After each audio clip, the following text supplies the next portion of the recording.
በአንዲት ትንሽ መንደር የሚኖር አንድ ድሃ ሽማግሌ ሰው ነበር።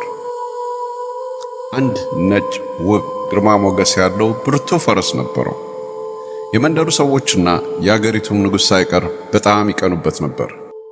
የእሱን የመሰለ ፈረስ ፈጽሞ ታይቶ አይታወቅም ነበር። ብዙ ሰዎች ይህን ፈረስ ሊገዙ ዳጎስ ያለ ገንዘብ ቢሰጡትም ሽማግሌው በእጅ ያላለም።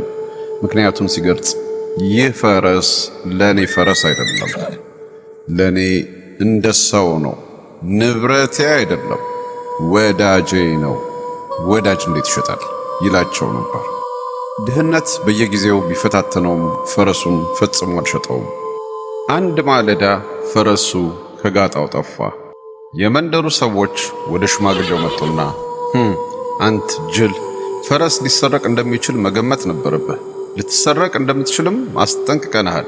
አንተ ድሃ ነህ። እንዲህ አይነት ውድ ንብረት ልጠብቅ እንደማትችል መገመት ነበረብህ። ቀደም ብለህ ብትሸጠው ኖሮ ይሻልህ ነበር። የጠራኸውን ዋጋ ማግኘት ትችል ነበር። አሁን ፈረስ የለም። ይሄ እድለቢስ መሆንህን ወይንም መረገምህን ያሳያል አሉት።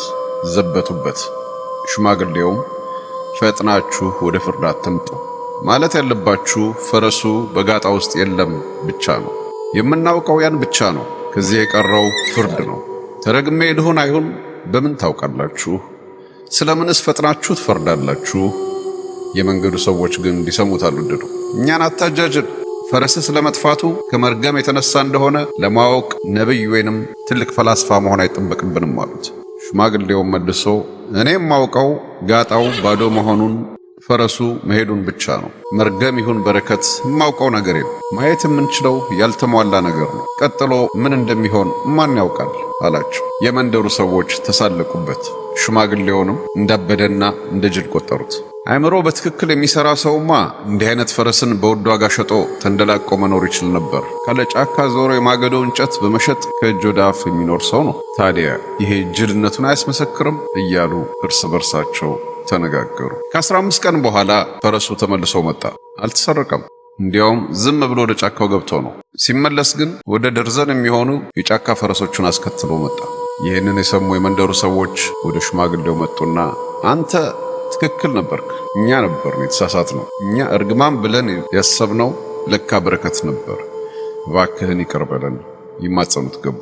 ሽማግሌውም ሲመልስ አሁንም ደግማችሁ ሩቅ እየሄዳችሁ ነው። ፈረሱ ተመልሷል። ሲመለስም 1 ደርዘን የሚሆኑ ፈረሶችን አስከትሎ መጣ።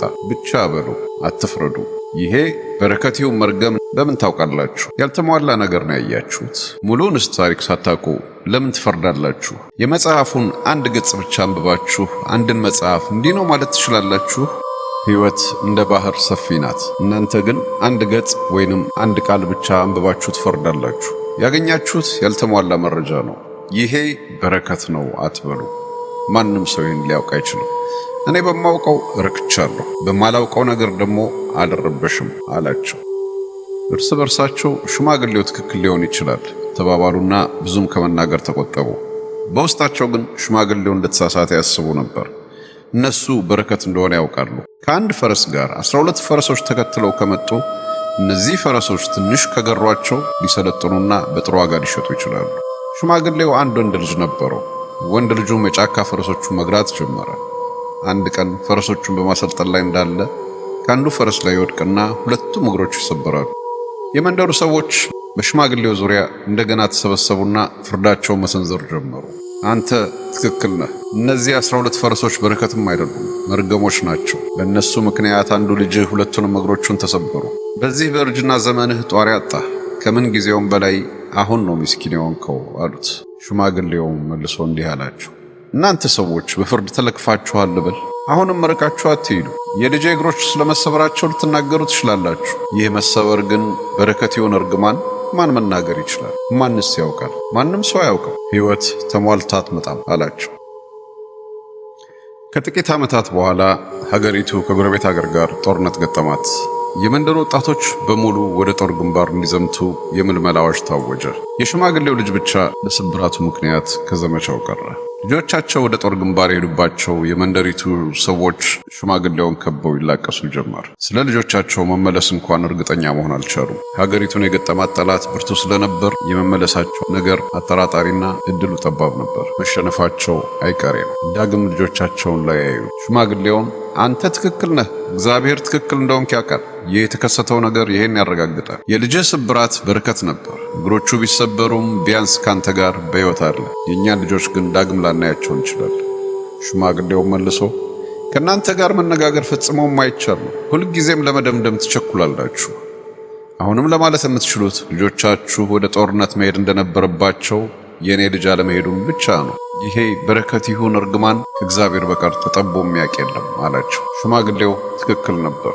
እኛ ሁላችንም ያለን ያልተሟላ መረጃ ነው። የሕይወት ውጣ ውረድ ሁሉ ከአንድ ትልቅ መጽሐፍ እንደወጣ አንድ ገጽ ነው። ወደ መደምደሚያው መቻኮል የለብንም። በሕይወት ውጣ ውረድ ላይ ሙሉውን ታሪክ እስክናቅ ወደ መደምደሚያው ከመቻኮልና ከመፍረድ መቆጠብ ይኖርብናል።